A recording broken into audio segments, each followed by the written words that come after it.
जगज्जालपालं खचत्कण्ठमालं शरच्चन्द्रबालं महादैत्यकालं नभो नीलकायं दुरावारमायं सुपद्मासहायं भजेऽहं भजेऽहम्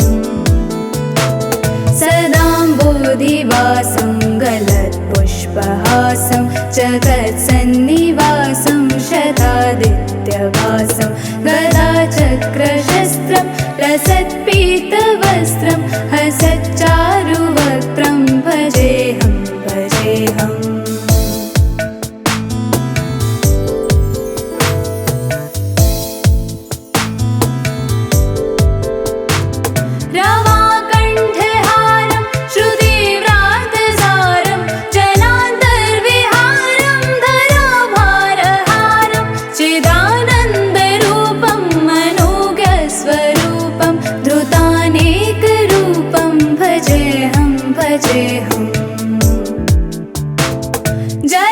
जराजन्महीनं परानन्दपीनं समाधानलीनं सदैवानवीनं जगज्जन्महेतुं सुराणीककेतुं त्रिलोकैकसेतुं भजेऽहं भजेऽहम्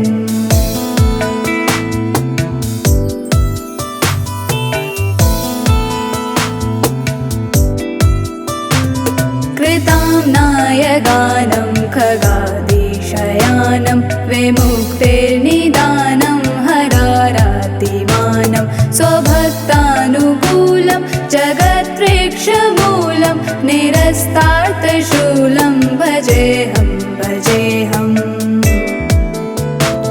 समस्तामरेशं द्विरेवापक्लेशं जगद्विम्बुलेशं हृदाकाशदेशं सदा दिव्यदेहं विमुक्ताखिलेहं सुवैकुण्ठगेहं भजेऽहं भजेऽहम्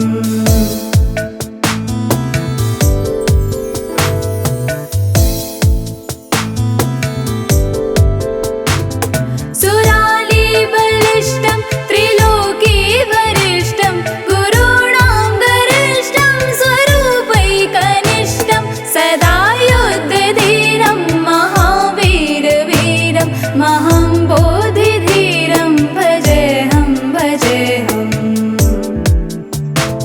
रवावामभागं तलानग्ननागं कृताधीनयागं गतारागरागं मुनीन्द्रैः सुगीतं सुरैः सम्परीतं गुणोदैरतीतं भजेऽहं भजेऽहम्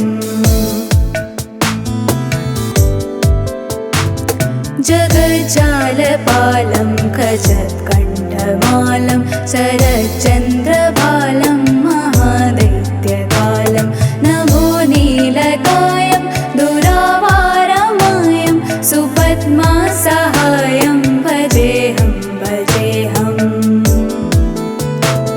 सदाम्बोधिवासं गलत्पुष्पहासं जगत्सन्निवासं शतादित्यवासं गदाचक्रशस्त्रं लसत्पीतवस्त्रं हसच्चारुवक्त्रं भजेऽहं भजेऽहम्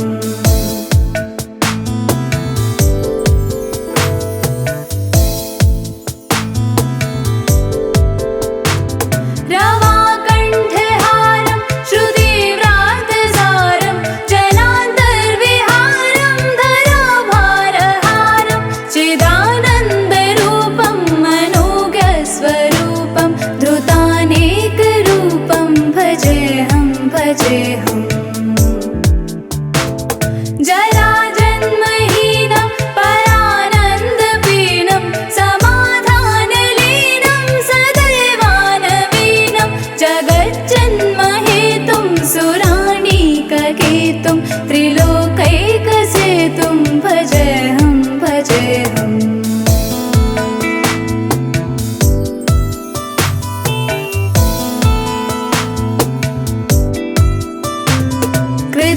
नायगानं खगादीशयानं विमुक्तिर्निदानं हरारातिमानं स्वभक्तानुकूलं जगद्वृक्षमूलं निरस्तार्थशूलं भजेऽहं भजेऽहं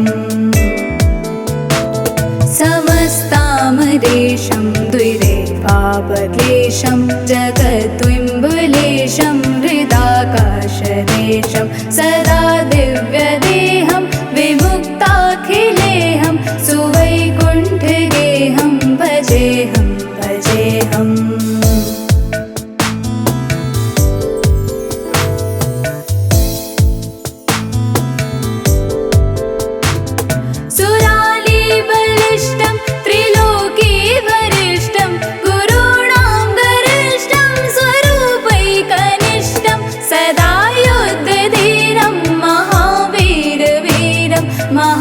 महाम्बोधिधीरं भजेऽहं भजेऽहं रमावामभागं तलानग्ननागं कृतादिदयागं गतारागरागं मुनीन्द्रैः सुगीतं सुरैः सम्परीतं गुणोदैरतीतं भजेऽहं भजेऽहम्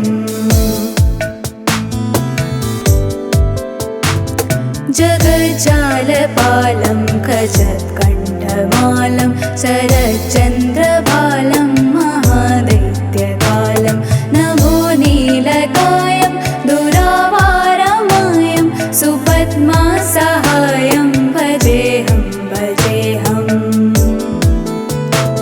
सदाम्बोधिवासं गलत्पुष्पहासं जगत्सन्निवासं शतादित्यवासं गदाचक्रशस्त्रं लसत्पीतवस्त्रं हसच्चारुवक्त्रं भजेऽहं भजेऽहम्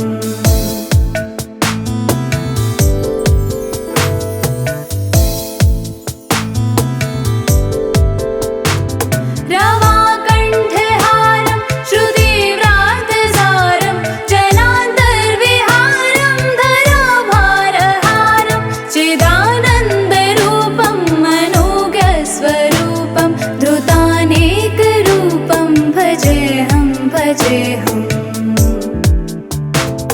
जराजन्महीनं परानन्दपीनं समाधानलीनं सदैवानवीनं जगज्जन्महेतुं सुराणीककेतुं त्रिलोकैकसेतुं भजेऽहं भजेऽहम्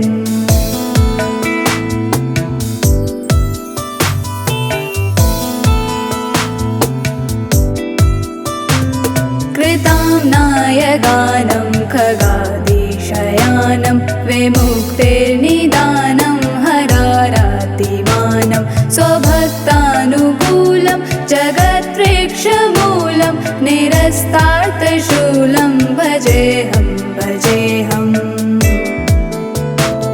समस्तामरेशं द्वैरेवावक्लेशं जगद्विम्बुलेशं हृदाकाशदेशं सदा दिव्यदेहं विमुक्ताखिलेऽहं सुवैकुण्ठगेहं भजेऽहं भजेऽहम्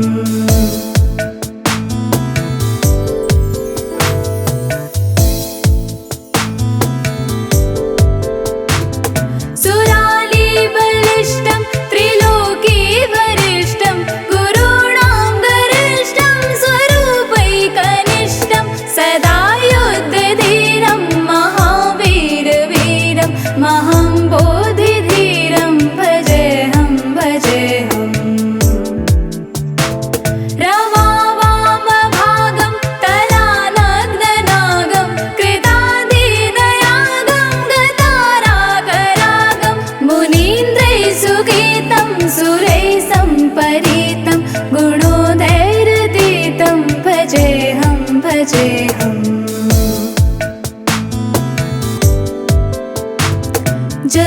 जगज्जालपालं खजत्कण्ठमालं शरच्चन्द्रबालं महादैत्यकालं नभोनीलकायं दुरावारमायं सुपद्मासहायं भजेऽहं भजेऽहं सदाम्बोधिवासं गलत्पुष्पहासं नित्यवासं गदाचक्रशस्त्रं लसत्पीतवस्त्रं हसच्चारुवक्त्रं भजेऽहं भजेऽहम्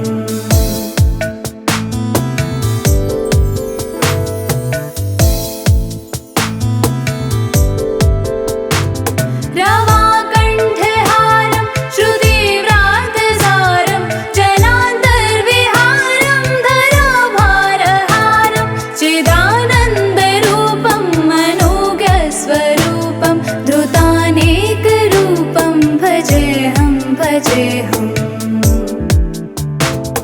जराजन्महीनं परानन्दपीनं समाधानलीनं सदैवानवीनं जगज्जन्महेतुं सुराणीककेतुं त्रिलोकैकसेतुं भजेऽहं भजेऽहम्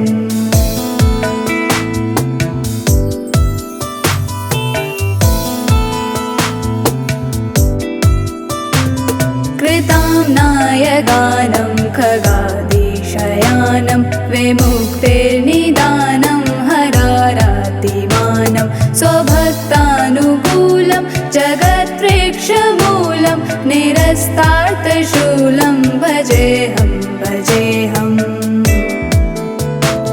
समस्तामरेशं द्विरेवापक्लेशं जगद्विम्बुलेशं हृदाकाशदेशं सदा दिव्यदेहं विमुक्ताखिलेहं सुवैकुण्ठगेहं भजेऽहं भजेऽहम्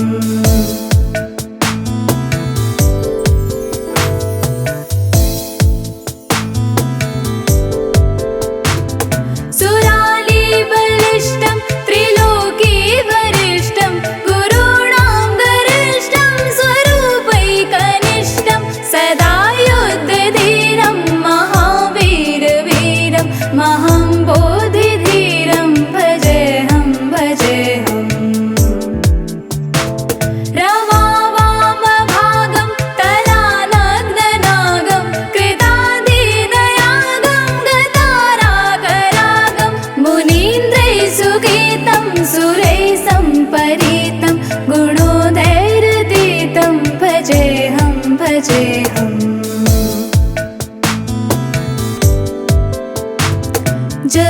जगज्जालपालं खजत्कण्ठमालं शरच्चन्द्रबालं महादैत्यकालं नभो नीलकायं दुरावारमायं सुपद्मासहायं भजेऽहं भजेऽहम्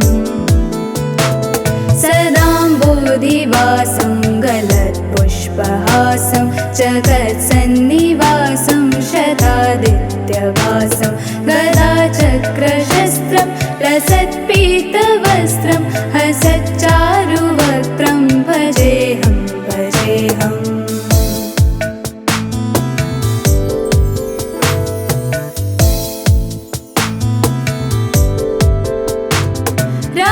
रवाकण्ठहारं श्रुतिव्रातसारं जनान्तर्विहारं धराभारहारं चिदानन्दरूपं मनोज्ञस्वरूपं धृतानेकरूपं भजेऽहं भजेऽहम् जराजन्महीनं परानन्दपीनं समाधानलीनं सदैवानवीनं जगज्जन्महेतुं सुराणीककेतुं त्रिलोकैकसेतुं भजेऽहं भजेऽहम्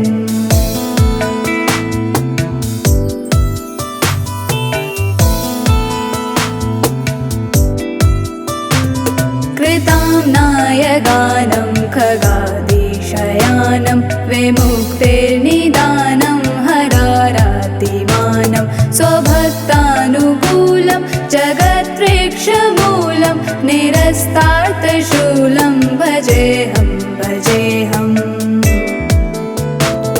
समस्तामरेशं द्विरेवापक्लेशं जगद्विम्बुलेशं हृदाकाशदेशं सदा दिव्यदेहं विमुक्ताखिलेहं सुवैकुण्ठगेहं भजेऽहं